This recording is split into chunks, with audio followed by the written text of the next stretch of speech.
Bir həftə arxada qaldı və futbol saatı yenidən efirdədir. Xoş gördük sizləri. Sadəcə sənin fikirlərini də bilmək maraqlı olardı. Mənim olsa bu oyuna bu qədər vaxt ayırmağa ehtiyac yox idi. Yəni bu millinin nəyinə görə? Çünki bu verilişin vaxtı çox heyfdir. Yəni çox dəyərli bir vaxtdır. Yəni mən bir sistem görürəm, nə bir oyun görürəm, nə bir inkişaf görürəm.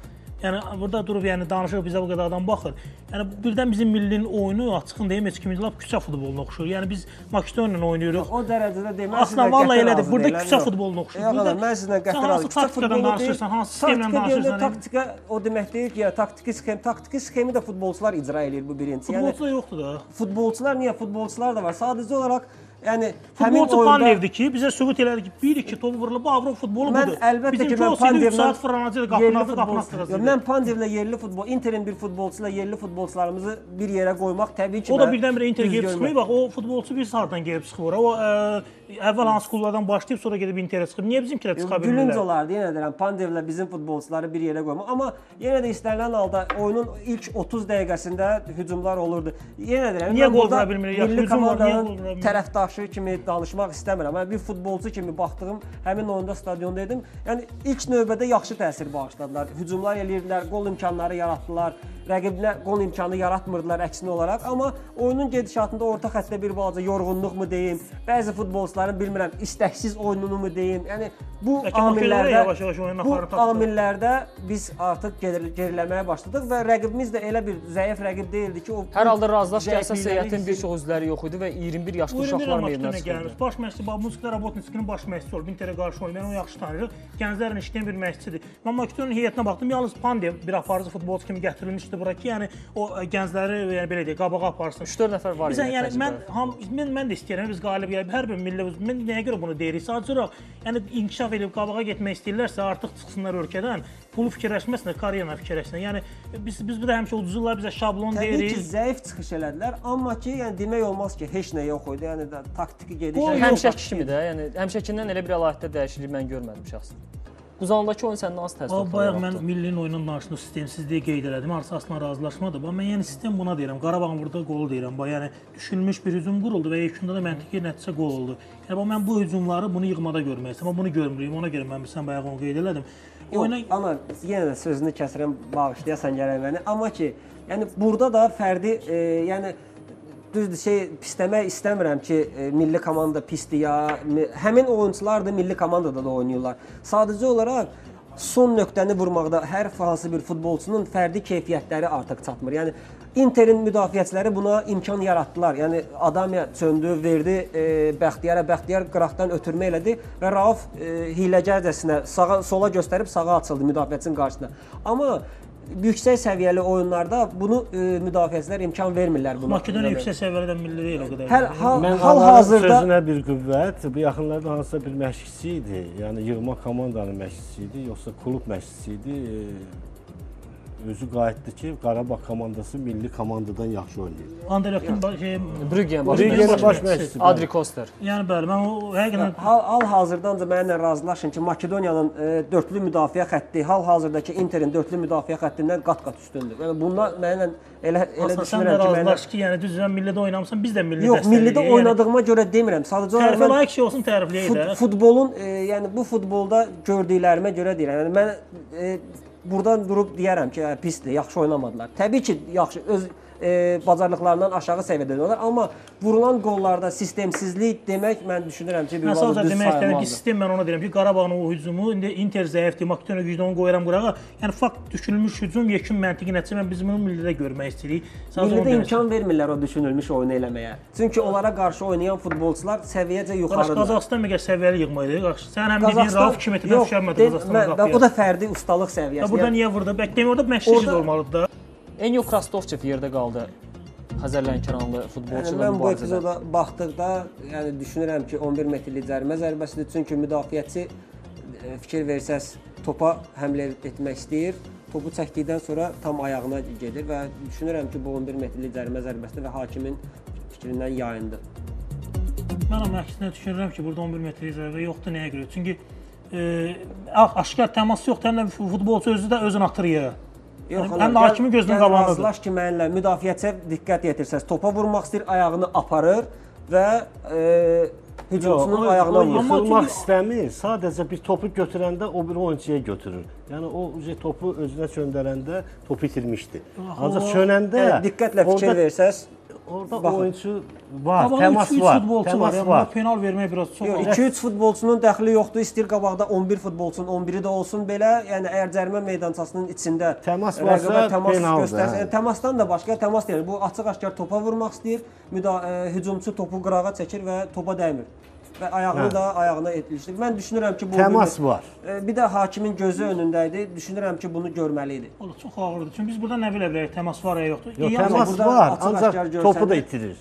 Topu da itirir. Təmas var, ancaq topu da itirir o. Topu çəkir qırağa. Mən yəni düşüncələrimdə qalıram ki, bu mənim fikrimdə təbii ki, yanıla da bilərəm, amma bu məncə qəti şəkildə 11 metrli cərimə zərbəsi olmalı idi. Mən də sükunə qalıram ki, çox ağır. Yəni mən 10 metrə görmürəm orada. Yox, təmas var. Oyuncuya təmas var. Topu çəkir qırağa. Xəttin üstünə vurur düzəni. Bir də təkrar biz baxsaq görərik. Nə ilə gəlir? Yox, içəridədir. Yan çəkişdən içəridədir. İçəridədir. Ancaq təmas var. Bax, yəni ayağın belə yan çəkilişə baxsaq məncə. Müdafiəçi ayağını çəkmir. Yəni qola buradan baxın, xəttin üstünə saxlasaq olur. Bax, fikir kəsdir. Yox, çox hayf ki. Çox hayf ki, yəni geriyə qaytarma imkanı olacaq. Yəqin ki, hakim ora yaxındır. Anar, bax, bir daha bax qısa. Yox, mən xəttə futbolçu sonra ayağı toxunanda xəttin üstünə baxın. Yox, düz xəttin üstünə fikir verin. Cərimə meydanında. Xəttin üstü də belə qalanda. Bir dəqiqə diqqətlə vada qarışın. Sizlə razıyam, bəlkə də xəttin üstüdədir, amma biz keçən dəfə də bu haqqda mübahisə elədik. Anar, keçən dəfə də bu haqqda mübahisə elədik. Xəttin özü də cərimə meydançası sayılır. Xəttin üstünə atan olanda hakim. Yox, üstü də cərimə meydançasının içi sayılır. Bu artıq qaydalarda yazılır. Köşə də yazmışdım ora ki, yəni Starkov Bakıya lazım olan bir məşqçi deyil. Yəni bu gün də mən fikrimdə qalıram. Bakı Starkovla heç bir uğur qazana bilməyəcək. Çünki nə onun yəni mütəxəssis kimi sözüm yox ona. Sadəcə olaraq siz nə hansı ki yerdə baxımlı futbol yoxdur. Bu cür yəni Starkovun sistemi elədi ki, yəni baxırıq da, yəni nə bilim bu sistemlə uğur qazanmaq biraz çətindir. Çünki Azərbaycanda Qarabağ, Qəbələ kimi bu gün hücum futbolu oynayan komandalar var. Hansı ki bu indi Simruk məsələn bu günlər biz baxdıq, hələ gənclərdən qurulan bir komandadır. Yəni əzmkarlıqla vuruşdular. İndi burada hardasa yəqin epizoda toxunacaq. Hakim faktoru da oldu müəyyən qədər Bakının xeyrinə. Yəni əgər bunların da müqabilində Bakı əgər 2 oyunu qol vura bilmirsə bu komanda, yəni necə deyim, nə vaxt vuracaq? Kimlə oyunda vuracaq bu komanda? Qarabağ var, Lənkəran var. Amma bir məqam var ki, son illər yəni statistikaya nəzər salsaq, Bakı neçə dəfə, 7 dəfə səhv Simurqda 7-ci qarşılaşma idi. Onların 4-ündə məğlub olub. Bu 4-cü məğlub oldu. Statistikada ancaq göstərici deyil. İstənilən halda Bakı bu günlərin Simurqu udmaq iqtidarında idi. Yəni udmalıdır. Çünki çempionluğa istəsə udmalısan. Yəni başqa variantı yox. Bu mümkün olan şey deyil. Yəni əgər çempion olmaq istəsə, təbii ki, 4 xal 2 turda 4 xal itirmək bu çempionluq üçün böyük bir itkidir. Yəni hücum xəttini dedikdə Parksı düşünürəm ki, yəni o hücumu gücləndirmək üçün alırlar, amma yenə də o effekti vermir. Çünki mənə belə şəxsi fikrimdir, mənə belə gəlir ki, Lənkəranda olan yarım müdafiə. Amma hələ 2 tur keçib, yəni bilmirəm Parksın. Çempion olmaq istəyən komanda Roşa, Java kimi futbolçunu əlindən buraxmaz. Bəzən deyirlər taktikasına uyğun gəlmirdi. O söz çox mənə çatmır. Java Bakının həmişə arxasında aparan futbolçudur. Bura gələn məşqçi Java oynatmalıdır. Taktika yox, bir insan məsələsi ola bilər ki, elə məşqçi var ki, futbolçular heyətdə saxlanmır. Hər komandada elə bir var ki, komanda oynayır. Bu komandada nə komanda oynayır, nə də bir aparıcı oyunçu yoxdur ki. Qabaq əvvəlcə Java var idi. Java, sonra orada Roşa vardı. Yəni belə istedadlı oyuncular olanda, hardasa komanda oynamayanda onlar arxasınca çəkir. Bu gün 2 oyuna doğrudan da mən baxmışam Bakının. 2 oyunda bir top vurmayıb. Yəni bu çox acınacaqlıdır. Elə oyuncu da yoxdur ki, komandanı aparsın. Yəni bir-birlərinin xəttlər arası əlaqələr demək olar ki, yoxdur. Elə bil ki, keçən ilki problemi Bakının bu ildə qalır. Bu ildə qalır. Yəni simasını dəyişmək bu getməli idi. Elə bil ki, həmin problem fərdi qalmalı. oyuncuları götürdükdə hamısı üstündür, pis oyuncular deyil, yaxşı oyunculardır, amma yəni nəticə yoxdur ortada. Bir qol vura bilmirlər. Bu oyunda çox müəmmalı bir epizod var idi. Hərdən insan elə düşünür ki, yaxşı ki, Əfqan Həmzəyevdən Azərbaycan futbolu qurtuldu, amma Rövşən Əhmədov ötən il Bakı-Xəzər Lənkəran oyununda yadınızda da hansı hadisələr baş vermişdi oyundan sonra. Bu dəfə də Simurqla oyunda şəxsən mənim üçün çox mübahisəli bir penalti verdi. Amma istərdim ki, şəxsən mənim subyektiv fikrim deyil, epizodu izləyək və mütəxəssislər də öz fikrini, həmçinin tamaşaçılar da öz fikrini bildirsinlər. Nəsib, xahiş edirəm penalti epizodunu, Bakının penalti epizodunu ekranlara gətirin və qiymət verək. Burada nə baş verir? Top təbii ki Parksdadır və Parks topu önünə atır. Rasim Ramaldanov topu vurur, topu oynayır. Topu oynayandan sonra isə Parksda toqquşur. Belə vəziyyətlərdə indi epizoda bir daha baxaq.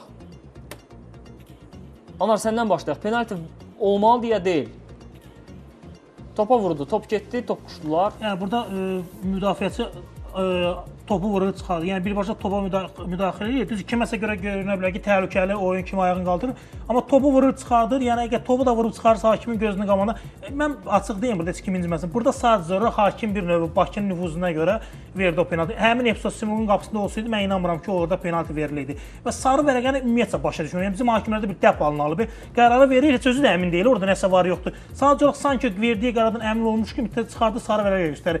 Bax, diqqət edin, müdafiəçi topa gəlir, topu vurur, uzaqlaşdırır. Artıq burada bundan sonra oyunçuya toxunursa hansı penaltidən söhbət gedə bilər?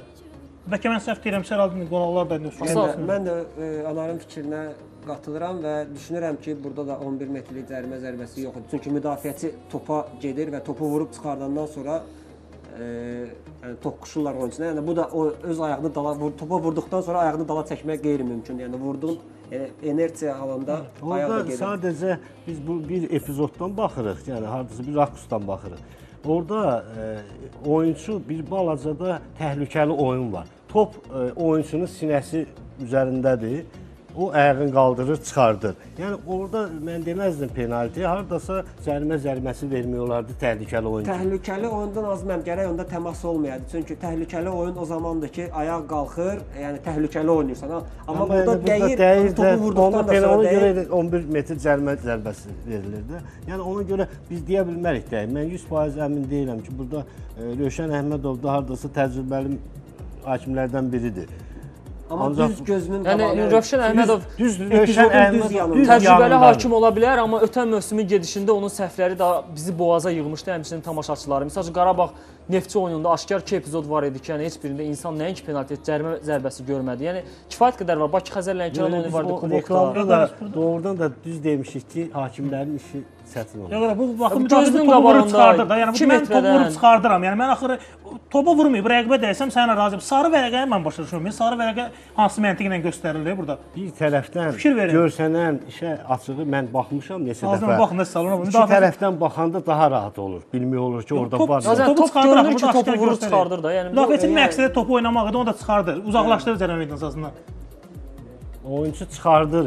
Tutaq ki, mən başla oynamalıyam, oyunçu gəlib məndən qabaq çıxardırsa başımdan, bu deməli cərimə zərbəsidir. Burada da Parkinson özü 2 metrə yaxındır.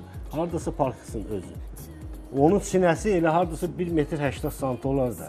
1.80-da da o ayağını qaldırır. Yəni futbolda da sinədən aşağı olmalıdır. Yaxşı, ən qərəzli hakim olsun, versin sərbəst zərbə. Topa yaxın da Parkis daxır. Təsəvvür edin. O arxadan ayağını açır çıxardır. Amma topa yaxın Parkisdir. Ona görə orada elə penal yoxdur. Çünki müdafiəçi topu çıxardırsa orada çünki İngiltərədə də falan verir. Ramaldanov çox özü fədakarcasına həqiqətən də mənim çox xoşum gəldi onun oyundan və oyunda da axırda da o penaltidən sonra mən sizə sual verim. Belə bir oyun epizodu meydanın mərkəzində olsaydı nə olacaqdı? Yəni mərkəzində də olsaydı cərimə zərbəsi verməməli idi. Başa düşdük. Hər halda yəni biraz düzdür biz hakimi çox qınayırıq da. Yəni bu açıq-aşkar. Yox, Aslan, bilirsiniz necə? Yox, mən sizə səmimi deyim. Gəlin burada səmimi danışaq da. Elə hakim var ki, məsəl üçün baxırıq, çox nadir hallarda səhv edir. İnsan da səhv eləyə bilər.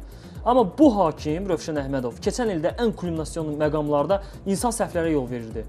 Kimisə lehinə. Ona görə yəni bu hakimin növbəti mövsümdə yəni belə başlamasına şəxsən mən narazıyam və düşünürəm ki, artıq ciddi tədbirlər görülməlidir. Düşünürəm ki, bu hakimin artıq fikri bu studiyada olacaq ki, yəni əgər belə səhvlər olsa, yəni həmin səhvləri biz bilavasitə televiziya vasitəsilə ola bildirəcəyik. Mən deməzdim. Sadəcə bu günləri əgər onun qiymətinə baxılsa, əgər qiyməti yaxşı verilibsə, çünki oyunun epizoduna Rövşən Əhmədov hamıdan yaxındır. Doğrudan da hamıdan yaxındır. Həmçinin biz buradan baxırıq, amma o düz üzbəyüzdən baxırdı. Əgər orada səhv eləyirsə, yəqin ki, onun qiyməti aşağı olacaq.